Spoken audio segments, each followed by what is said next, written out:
Well, hello, y'all. I am back with you for a few weeks, and I hope that each of you had a good Thanksgiving celebration. And I'm sure most of you are jumping in gear for your Christmas shopping. And this past Sunday, the First Baptist Church Sanctuary was decorated for the Christmas season. And it's a beautiful place. If you've not ever seen it, I would invite you to come visit with us and be greeted by the friendliest church members in the state of Texas, and as the song says, where you can feel the Holy Spirit in this place. And so just come join us as you prepare for the most significant event that ever happened in humanity, as we celebrate the birth of Jesus. People who are fond of reciting Jesus is the reason for the season, I want to expand that thought to include without Jesus, nothing would have ever happened. When God created the world, Jesus was there. We read in John 1:1 that in the beginning was the Word, and the Word was with God. The story of Jesus was planned by God, and his story began long before his birth. Today I want to spend our study time examining the first chapter of Matthew and look at the 4 grandmothers of Jesus who were listed in the long list of Jesus' ancestors. Are you aware that Rahab and Ruth were not even of the house of Israel? They were not Jewish. The Old Testament that we are reminded by over and over that God favors his covenant people, the house of Israel. The fact that God adopts these daughters who aren't born in the covenant into his fold is further evidence that God sent Christ to us, who loves each and every single one of us so splendidly, and who became the sacrifice for our sins. And his hand is stretched out still, and he welcomes all who will come to him. Tamar, Rahab, Ruth, and Bathsheba are portrayed as women who had inappropriate relationships. The fact that Christ could come through a line of women who might appear unvirtuous and scandalous is both surprising, but upon reflection, it's comforting for what this might mean for us. Throughout the Bible, we see how God can use each of us to bring about his plans. The genealogy of Jesus includes both Jews and Gentiles, saints and sinners. Jesus atoned for the sins of all of us, not just for a chosen few. So why are these 4 women mentioned in the genealogy of Jesus? Most everyone skips through the entire genealogy in Matthew 1. Word for word, we just sort of go, okay, fine, and you just read through it. So how many find biblical genealogy to be very exciting? I'm waiting for an answer. Nobody's answering me. There are many verses in the Bible that cover the begats, and we just skip on through them. So let's be truthful here. Have you ever noticed that there were 4 women referenced in Matthew 1?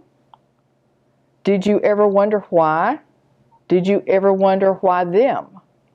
So the answer is because of Mary, the mother of Jesus. She was an unusual Bible mother. Pregnant before she was married, she could have easily been outcast, thrown into slavery, or executed.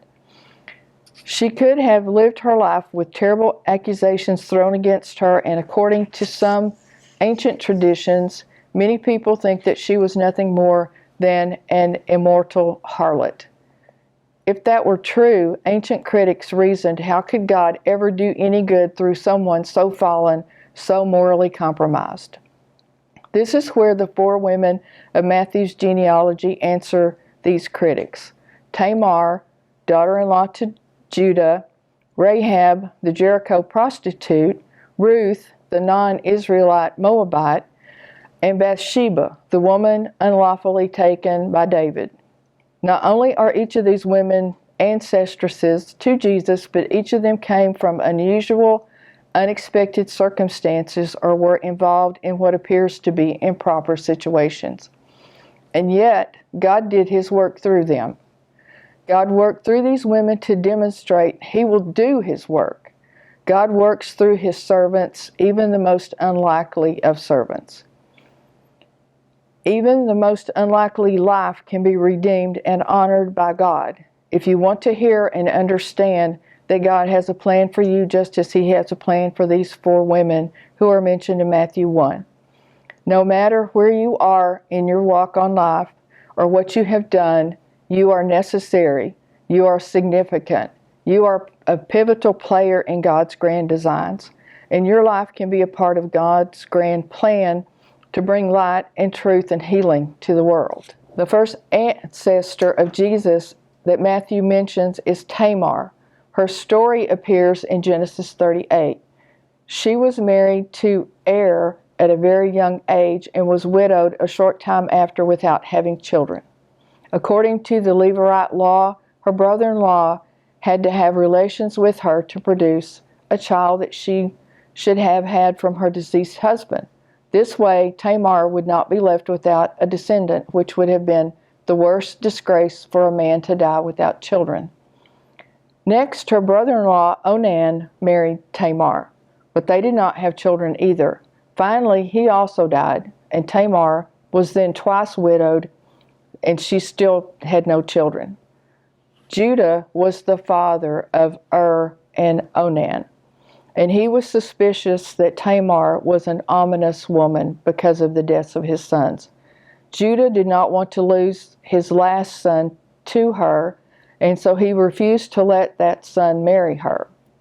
Tamar planned a strategy. One day she disguised herself as a prostitute and sat beside a crossroad near where her father-in-law passed.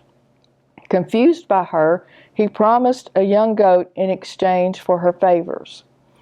In a pledge, he left her his staff, his cord, and his seal of identification. When he sent the young goat as payment, she was no longer there, and nobody had seen or heard of a prostitute in that place. This was a great threat to his honor. Tamar is pregnant and has obviously been faithless to her obligation to Judah to remain chaste. Judah, as the head of the family, acts swiftly to restore his honor, commanding that she be burnt to death. But Tamar has anticipated his anger, and she sends his identifying pledge to him, urging him to recognize that its owner is the father. Realizing what has happened, Judah publicly announces Tamar's innocence. His cryptic phrase, Zadika Maminanin, is often translated as she is more than right in Genesis 38:26.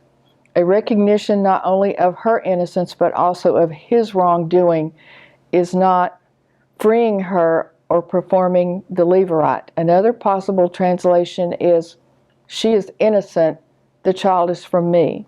Judah has now performed the levirate despite himself and never cohabits with Tamar again. Once she is pregnant, future relations with the late son's wife would be incestuous. So Tamar's place in the family and Judah's prosperity are secured. She gives birth to twins, Perez and Zerah, in Genesis 38:29 and 30, thus restoring 2 sons to Judah for the 2 sons that had died. Do you recall the story of the birth of Rebekah's twin sons, Jacob and Esau? Jacob was born holding Esau's heel. Perez does him one better. The midwife marks Zerah's hand with a scarlet cord when his hand emerges from the womb first, but Perez, whose name means barrier breach, edges his way through. From his line would come King David. Tamar was assertive of her rights and subversive of convention. She was also deeply loyal to Judah's family. These qualities are seen in Ruth, who appears later in the lineage of Perez and preserves Boaz's part of this line.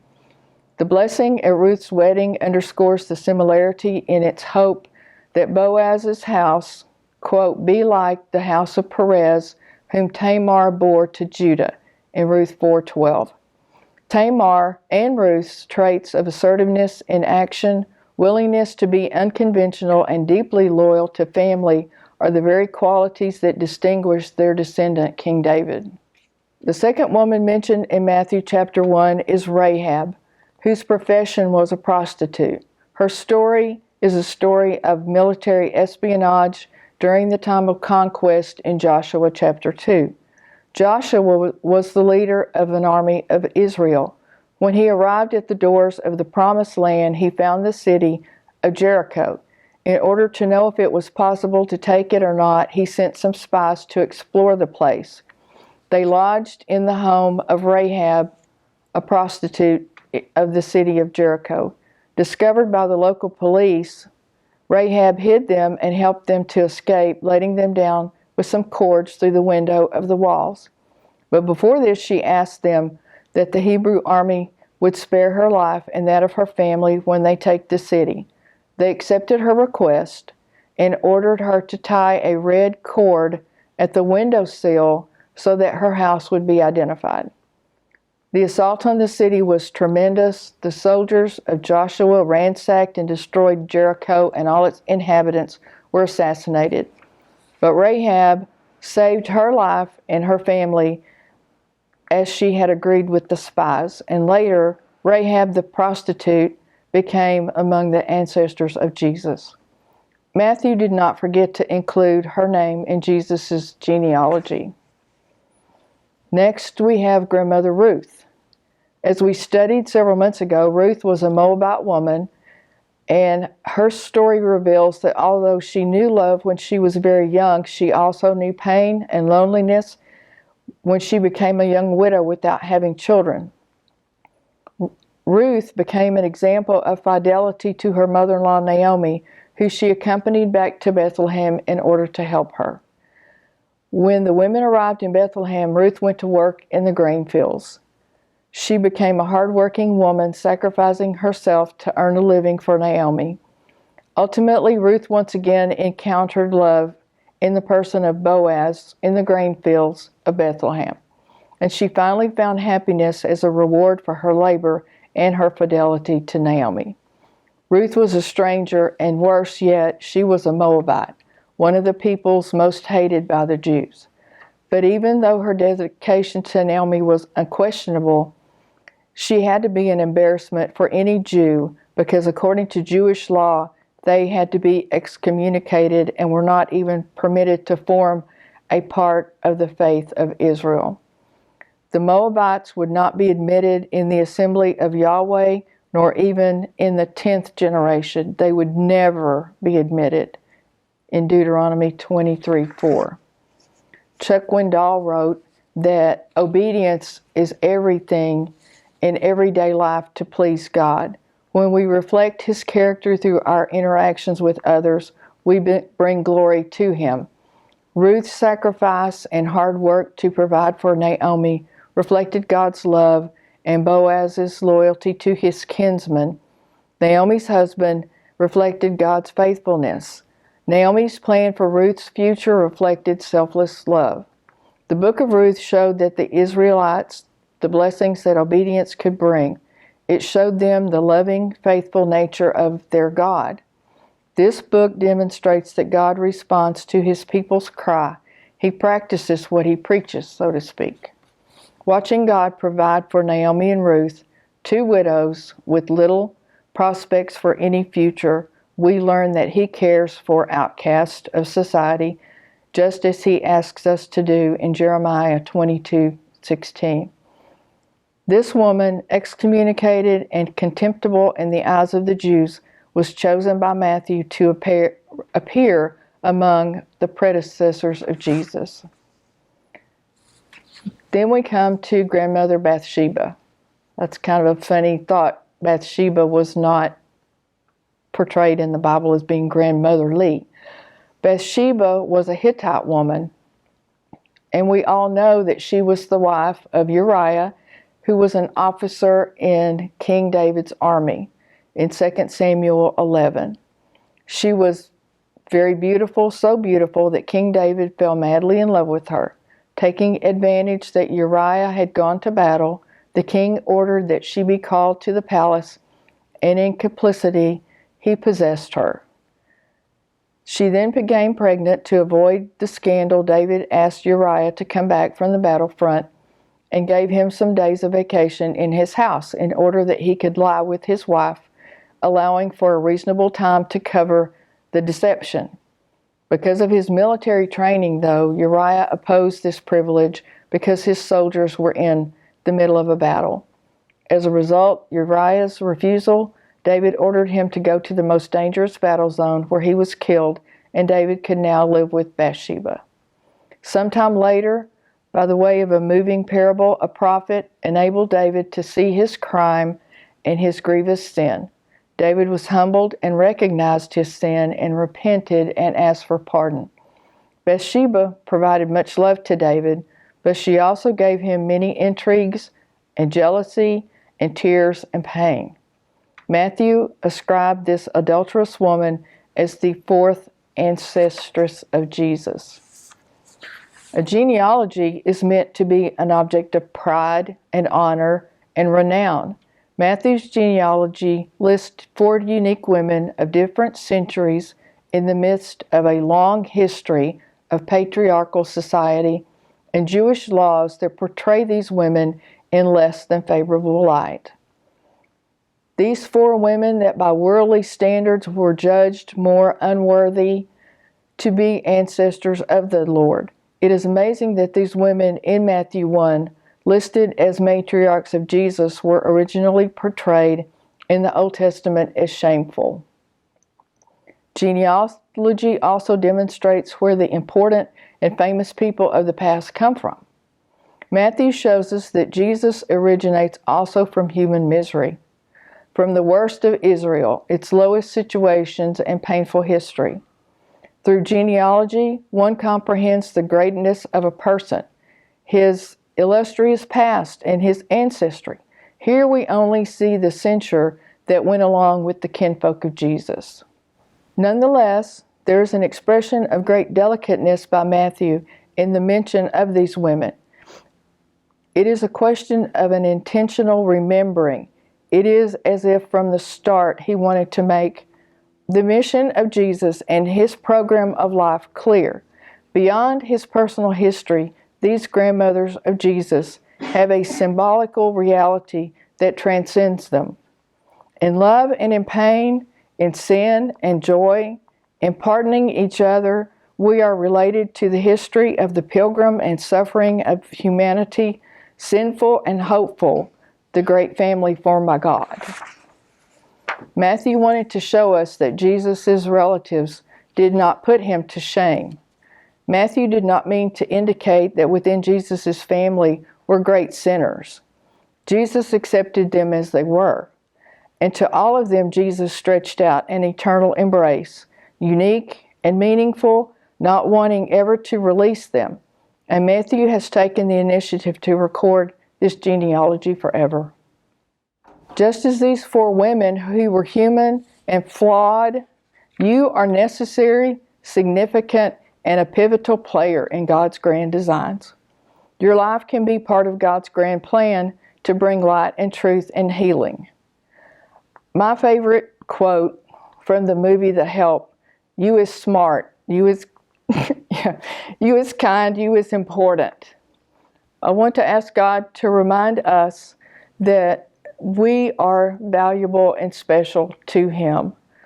To remind us that words are powerful, words are meaningful, and are significant to a person's divine worth. In John 1, 1 through 3, in the beginning was the Word, and the Word was with God, and the Word was God. He was in the beginning with God. All things were made through Him, and without Him nothing was made that was made. John 1:14, and the Word became flesh and dwelt among us, and we beheld His glory, the glory as if the only begotten of the Father, full of grace and truth. So we have power every single day to shape our children's character and to help them become adults that we hope that they will be. We have the power to lift up those who are hurting. We have the power to be kind and show someone the way to Jesus. So I just ask that God forgive us when we fail to lift others up, to meet their God-given potential. And it only takes a little bit of encouragement from us as parents or friends or mentors to speak words that resonate in the lives of our children or others, co-workers, a waiter and a waitress at a fast food, a person in an elevator or an airport. So I ask God that He protect our hearts to reflect the love of Jesus to all that we encounter today and every day. Thank you for being with me.